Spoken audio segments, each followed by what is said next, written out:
আমার শরীর ভালো লাগতেছে না, 10,000 টাকা দাও, মার্কেট করতে যাব। শরীর ভালো লাগতেছে না, শুয়ে থাকো। টাকা কি গাছে ধরে নাকি যে চাইলে আর দিয়ে দিলাম? টাকা চাইছি, টাকা দাও। টাকা যদি গাছে ধরতো তাহলে তোমার কাছ থেকে চাইতাম? এটা অবশ্য ঠিক বলছো, টাকা যদি গাছে ধরতো তাহলে বান্দররে তোমরা বয়ফ্রেন্ড বানাইতা।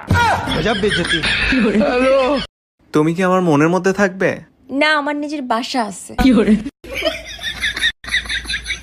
আচ্ছা, তোমার সমস্যাটা কি? সবসময় দেখি টেনশন নিয়ে থাকো, কিসের টেনশন করো আমারে বলো তো? টেনশন না করে উপায় আছে? একদিন তো সবাইরই মরে যেতে হবে, তাই না?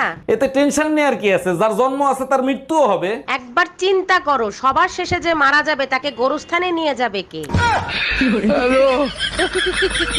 কেউ যদি আপনাকে কথা বলে কষ্ট দেয়, আপনিও তাকে কোনো কথা বলে কষ্ট দিয়েন না প্লিজ। আপনি তার মাথা ফাটায় দেন, বস্তু দিয়ে কষ্ট দেন। কথার মায়ের কথা দিয়ে দিলে হবে? কোনো কিছুতে মাথা ফাটায় দেন, তাহলেই ঠিক হবে। এই, তুমি না আমার ছেলেরে ভালোবাসো? তাড়াতাড়ি বিয়ে করে নাও। হ্যাঁ, বিয়ে তো করবো, কিন্তু তো তারা কিসের? আরে পাশের বাড়ির বউটার সঙ্গে আমি আর একা ঝগড়া করে পারছি না।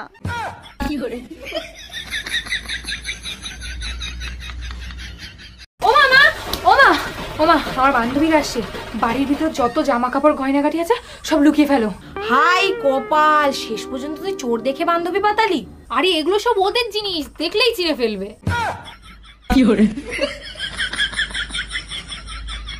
ভাইয়া, এটা কি ভোটার আইডি কার্ড সংশোধন করার অফিস? জি ম্যাডাম, এখানে ভোটার আইডি কার্ড সংশোধন করা হয়। আমার আইডি কার্ডে ছোট্ট একটা সমস্যা হয়েছে, ওটা কি সমাধান করা যাবে? অবশ্যই যাবে, বলেন আপনার আইডি কার্ডে কি সমস্যা হয়েছে? আইডি কার্ডের ছবিতে ফিল্টার দিতে হবে। ও আচ্ছা।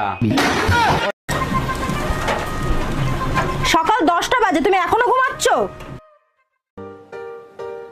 ঘুমাচ্ছি কোথায়? তাহলে কি করছো? সারা রাত ঘুমিয়ে ঘুমিয়ে ক্লান্ত হয়ে গেছি, তাই একটু রেস্ট নিচ্ছি।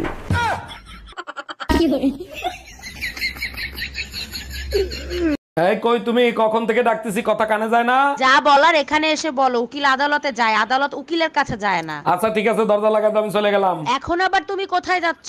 তুমিই তো বললা আমি উকিল, অন্য আদালতে যাচ্ছি। তোমার সাথে রাগারাগি হলে তুমি চুপচাপ রান্নাঘরে গিয়ে আমার জন্য চা বানিয়ে নিয়ে আসো, এতে তোমার রাগ কমে যায়। হ্যাঁ, কারণ আমি চায়ের মধ্যে থুতু দিয়ে দিই। এই যে ম্যাডাম, বয়ফ্রেন্ডের জন্য অপেক্ষা করতেছেন?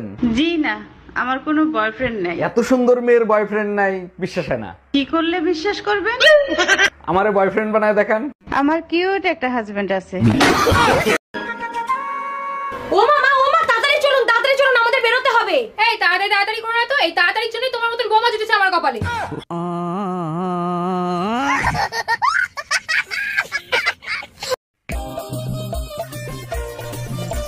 শাশুড়ি মা, বলুন তো আমার আঁচলে কি বাঁধা? কি বৌমা, কি?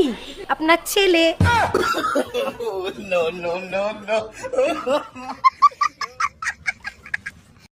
তুমি আমার সাথে কথা বলা বন্ধ করছো দেখে তুমি ভাবছো যে আমার কিছু যায় আসে?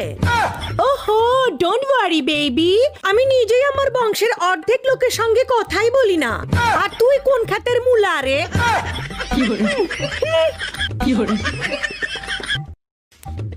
আপনার শাশুড়ি যদি আপনাকে দুটো বেশি কথা বলে, একটু চুপ করে শুনবেন। তারপর আপনার ননদও যদি বেশি কথা বলে, তাহলে চুপ করে শুনবেন। তারপর দেবর, ভাসুর, যে যাই বলুক না কেন, একটু চুপ করে শুনবেন। আর জামাই আসার অপেক্ষা করবেন। যখন জামাই আসবে তখনই যে যা বলেছে, আপনার মনে যত দুঃখ কষ্ট আছে সবকিছু বলবেন।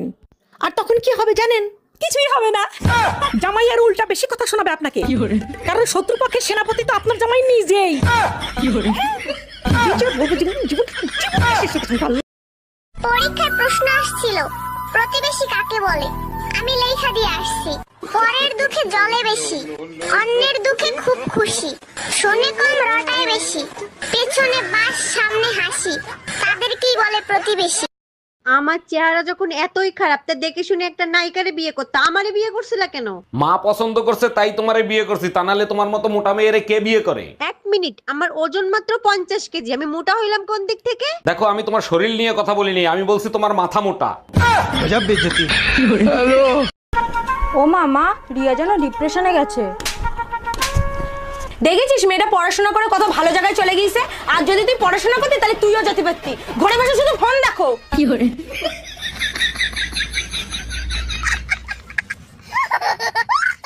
কেউ আমাকে যখন বলে তুই কত ভিডিও বানাস, কত ভিডিও ছাড়িস, তুই ঘরের কাজ কখন করিস, তখন আমি তাকে হেসে হেসে বলি, কেন যখন তুই ভিডিওগুলো বসে বসে দেখিস ঠিক তখনই আমি কাজগুলো করি।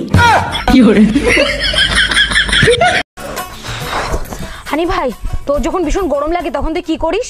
ফ্যানের তলায় বসি। আর যখন তার থেকেও বেশি গরম লাগে? ফ্যানের সুইচটা অন করে দিই।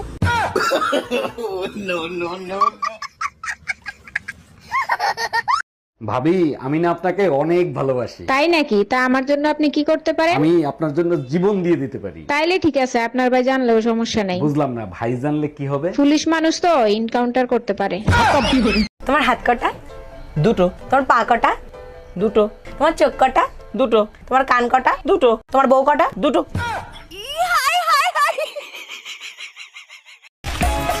আমার দিব্যি দিয়ে বলো, আমি ছাড়া তোমার জীবনে আর কোনো দ্বিতীয় নারী নেই? তুমিই তো দ্বিতীয়।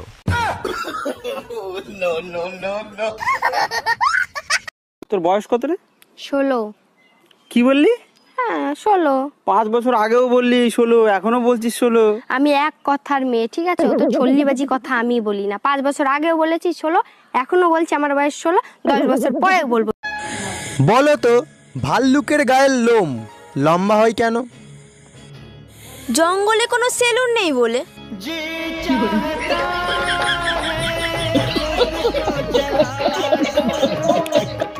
যাক, অবশেষে মহারানীর ঘরে আসার সময় হলো। তা কই গেছিলা তুমি? পাশের বাড়ির ভাবির সাথে গল্প করতে গেছিলাম। আর শোনো, এত কিছুর কৈফিয়ত আমি তোমারে দিতে পারবো না। অবশ্যই কৈফিয়ত দিতে হবে, কারণ তুমি আমারটা খাও আমারটা পরো। দেখো, বিয়ের আগেও আমার ওজন ছিল 50 কেজি, বিয়ের 5 বছর পরও আমার ওজন 50 কেজি। তাহলে তোমারটা খাইলাম কোথায়?